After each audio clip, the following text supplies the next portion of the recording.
Fox Heating and Air. Friday night starting at 5:30 on News 12.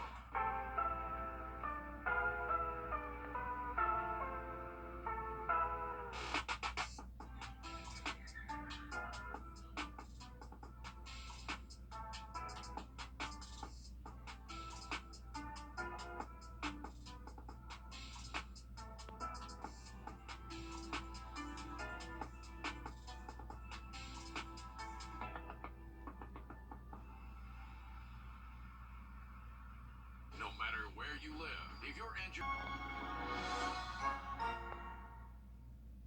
You're watching News 12 live at 5. Continues. A local veterinarian sharing her story this evening after she was mauled by a dog at the Springwood Vet Clinic in early August. She suffered severe injuries and had to be hospitalized because of that. Dr. Emily Martin is well known in our community as a compassionate and hardworking doctor, and people have rallied behind her ever since the attack. And for the first time tonight, we're hearing from Dr. Martin herself since she was attacked. Our Sydney Hood shares with us how she's doing. People from this two-state area travel all the way to Springwood Vet Services just to see Dr. Emily Martin. And it's not just because she's known throughout the entire pet community in our area, but she leaves that big of an impact on people. And she wouldn't be here right now if it weren't for her co-workers. It's one reason why she is so determined to come. That and her four-legged patients. And from the looks of it, they missed her more than she missed them. It's just an intrinsic, deep to the core feeling I had. It's just where I needed to go and where I needed to be. Instead of being scared to come back, I was more persistent to come back. I just knew I just didn't know when. Coming up all new tonight on News 12 at 6 o'clock, the moment Dr. Martin knew it was time to come back and what's next for her in this new normal. It's good to see her doing well and recovering here. And you see her trying to prop up the dog with her arm that she can still not use fully. That's dedication to the job right there. Just an incredible, incredible story. And it's something that you don't think about. We were talking about this when the story first broke, that veterinarians are put in dangerous situations all the time. I mean, think about dogs that are out of vet's office. They're nervous. They often have to get shots. And you don't know what they're going to do Right. or how they're going to react. Right.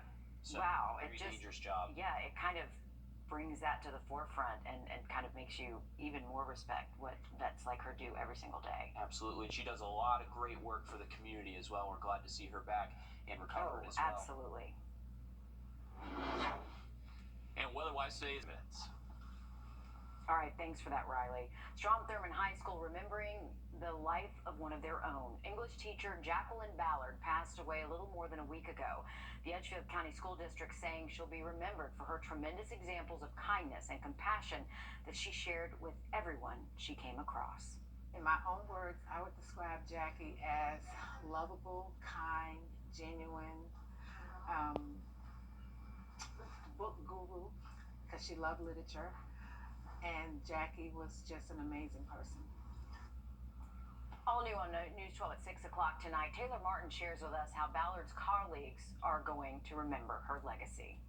A beloved Thanksgiving Day tradition out of Aiken no longer happening. One Table started more than a decade ago as a way to serve food to those who need it during the holiday. Now, the event partnered with the Salvation Army to make sure everybody got a warm meal. One Table had to take a 2-year hiatus because of the pandemic. It came back last year, but a member of the One Table team confirms with us that it will not be happening this year. They say it's because of an issue getting enough food prepared, and the plan is to have things back up and running for 2024. 18 months after Atlanta's MARTA CEO Jeff Parker died by suicide, his life and death still having an impact. His wife is committed to removing the stigma around suicide, hopefully helping other families before they face what she did. Our State House reporter Abby Casoris has the story. Erin Harlow Parker says when she met her husband Jeff, she was just 19. He was adventurous, loving, and a real goofball.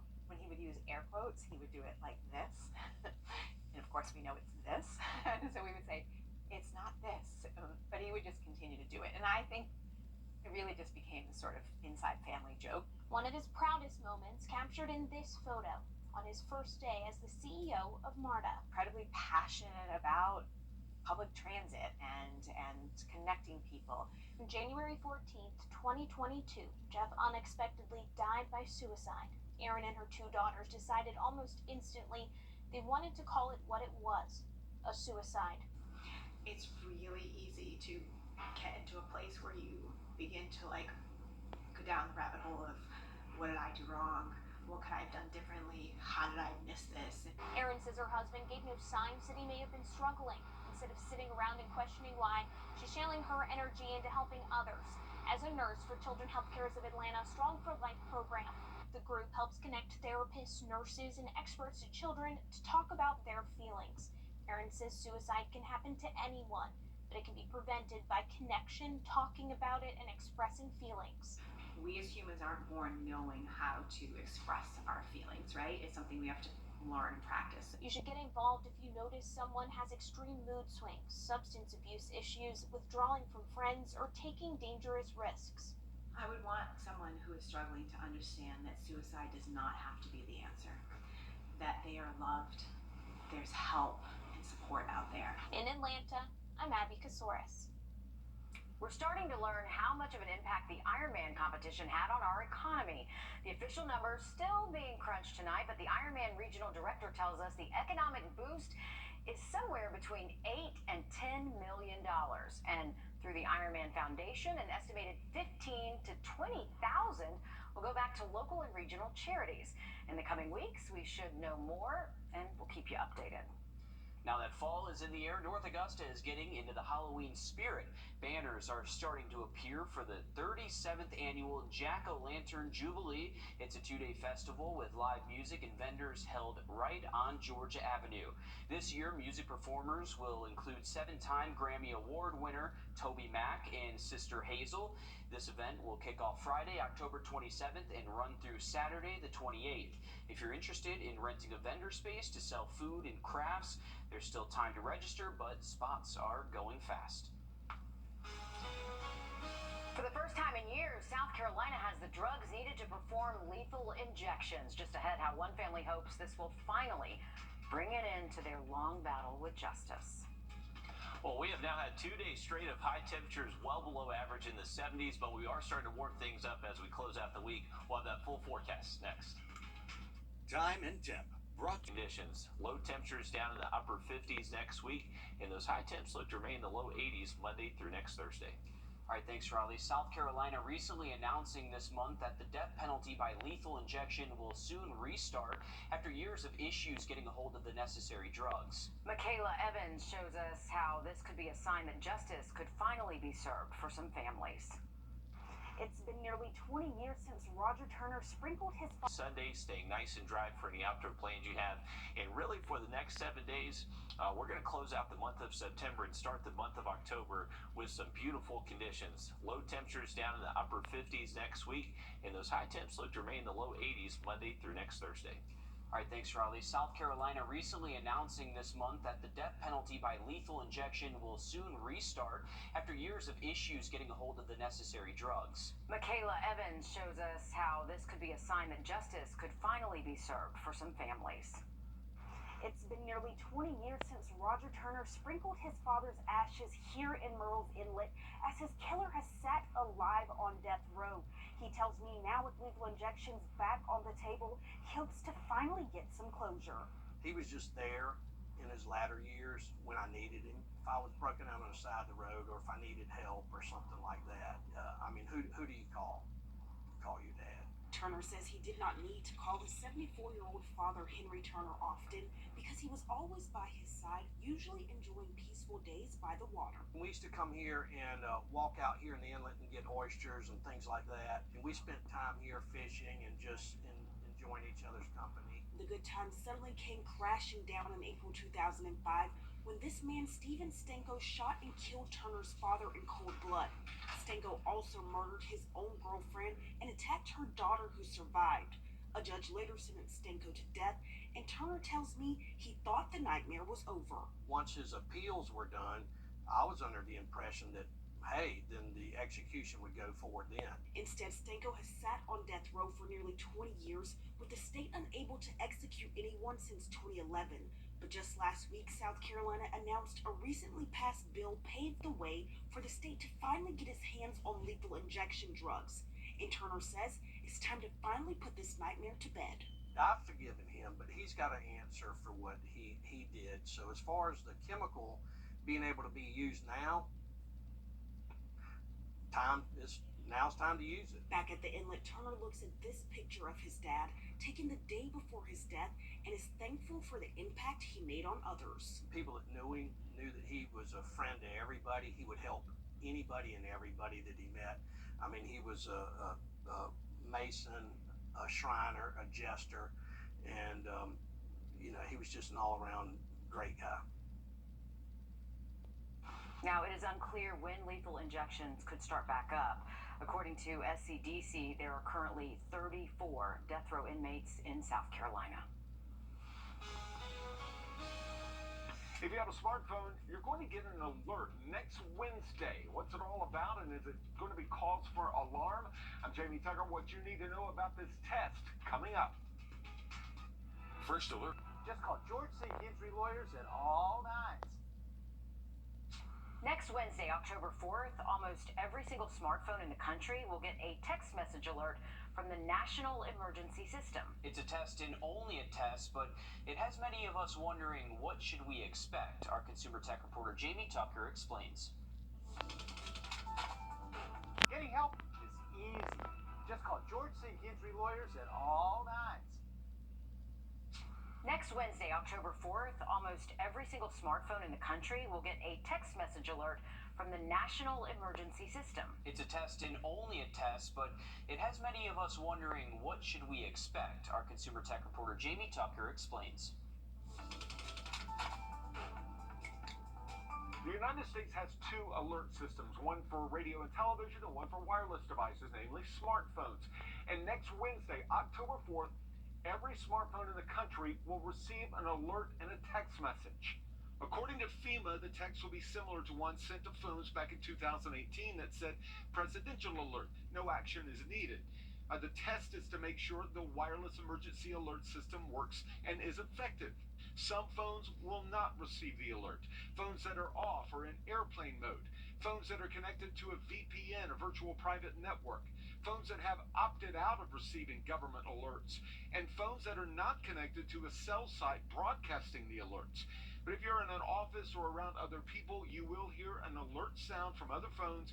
Each phone should receive the alert only once. Conspiracy theorists are posting all kinds of false information on Facebook, YouTube, and TikTok, all of which are false and unfounded. But if you don't want to receive the alerts, turn off your phone or put it in airplane mode for about 30 minutes beginning at 2:20 Eastern Time, Wednesday, October 4th. But it's a good idea to leave your phone on to see if you receive the alert. Later, FEMA will ask everyone who didn't receive the alert to notify them so that they can look into the problem so that everyone receives an alert in the event of an actual emergency. That's What the Tech. I'm Jamie Tucker. And if there is widespread severe weather or another significant event, the test will be postponed to the following Wednesday, October 11th.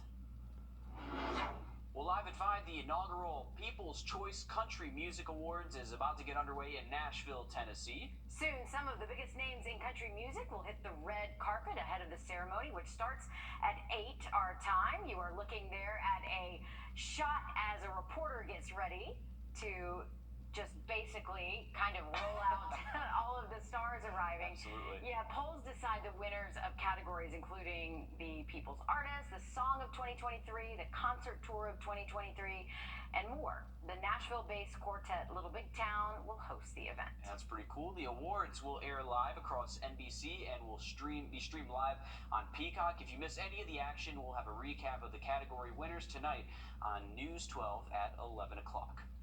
Well, the Midland Valley High School football team is off to a 6-0 start for the first time in school history. That's How about right. that? Yeah, it's cool. News 12 Sports Director Dan Booth joins us now to provide content to just how impressive the Mustang start of the season is.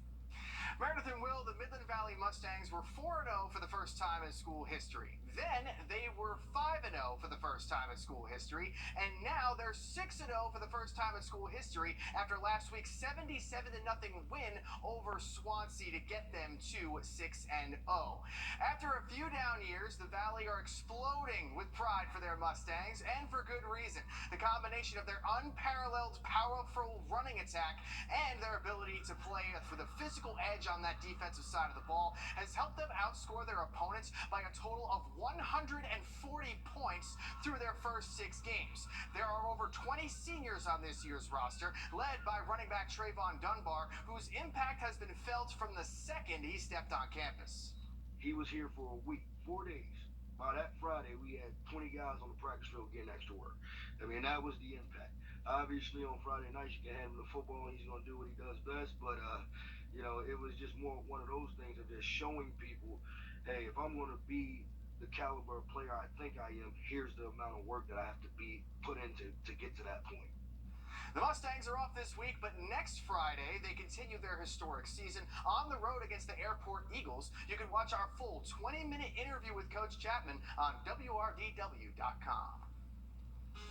All right, thanks for that, Dan. We're looking forward to another edition of Under the Lights tomorrow, and it looks great during game time. Kickoff temps in the 70s and falling into the 60s towards the second half. Now look at that 7-8 just after the break. It's Ram Power Days in Waynesboro. Up to 10 grand off new Ram 1500 Bighorn 4-doors and Ram Classics. Take a short drive on Highway 25 to save time and money. Good to know. Waynesboro.com. I'm getting a referral to Georgia Memory Net at gamemorynet.org.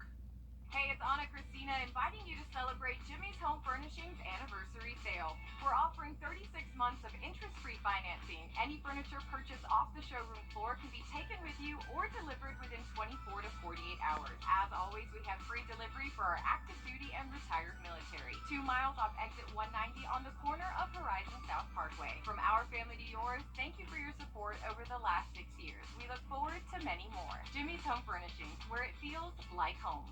Big city selection with hometown prices. Plus, every pre-owned vehicle is backed by J.D. Power's Platinum Warranty. Choose the exact vehicle you want, and we'll deliver it within 500 miles. Take a short drive on Highway 25 to save time and money.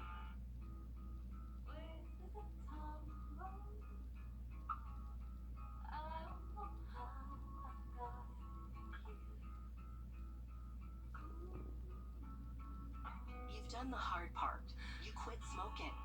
Now do the easy part and get scanned for lung cancer. If you smoked, you may still be at risk, but early detection could save your life. Talk to your doctor and learn more at savedbythescan.org. The last supermoon of the year will light up the skies tomorrow. It'll be at its largest around 6 tomorrow morning. This month's moon is called the harvest moon because it is the closest to the fall equinox. Not too fast. The other names include the corn maker moon, moon of brown leaves, or autumn moon. The terms are different south of the equator since it's springtime there. Could just give it one name and make things more confusing for us. Of all those names, I didn't hear harvest moon. That's kind of the most well-known term for the September moon. Well, who knows? It's harvest moon, and it makes sense. Yeah, that's what I said. This one actually has like a good story to it. Moon. So the harvest moon is when farmers, they would harvest their summer crop. They'd use the moonlight to harvest past sunset. So the full moonlight kind of helps them get those. O'Reilly. There you go. That's the folklore for the harvest moon of September. So those summer crops coming to an end. And hopefully it was a good growing season. Had a lot of rain out there this summer for our farmers. Here's a live look from our Beach Island camera. You can see our cloud cover is actually starting to break up a little bit. So hopefully we'll be able to see that moonrise later tonight. We are looking over Aiken County right now where temperatures are currently in the low 70s. So the second day straight with high temperatures more than 10 degrees below average for us. Other spots that have seen a little bit more sun, you can see over in Edgefield, they're currently at 76, 73 in Washington, 78 though in Gibson, and Millen, you're currently at 69 degrees. So you can kind of tell who's seen a little bit more cloud cover than others. Heading towards daybreak Friday, we'll wake up upper 50s, low 60s, still hanging on to a few clouds throughout the day Friday. Those high temperatures, though, should finally be more seasonal for us, at least hitting the 80s out there tomorrow afternoon. Looking ahead to the weekend, we got highs in the mid-80s, and morning temperatures start to get a little bit cooler next week. Riley, I have to give Meredith credit here. She did say I Harvest didn't say Moon. Harvest Moon. She did say it. Oh, well, when you were listing all the names, it didn't I pop just up. confused you. All right, My bad, stick Barry. with us. This is not you. It's not me.